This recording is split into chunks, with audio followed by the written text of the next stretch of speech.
Dalam bulan Ramadan, IKD DPRD Kota Medan menyantuni puluhan anak yatim di Panti Asuhan Ade Irma Suryani di Kota Medan, Sumatera Utara.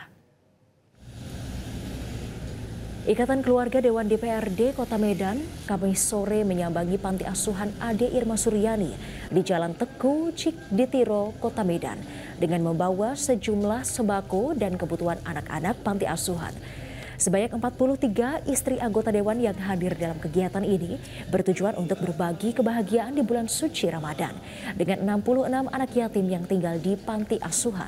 Selain beras, 10 karung, minyak goreng dan susu, kunjungan IKD ke panti asuhan juga turut membawa kebutuhan anak-anak di panti, diantaranya setrika, blender, sapu, sabun, serta mie instan dan uang saku.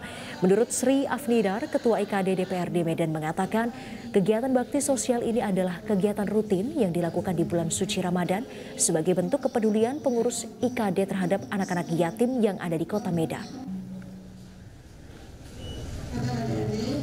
Ini membawa sedikit sembako ya, berupa alat kebersihan juga, susu segala macam ya, alat tulis juga untuk anak-anak kami.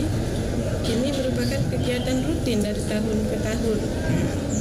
Kebetulan tahun ini di daerah Panti Asuhan Dapil 5. Harapan kami ya semoga kedatangan kami ini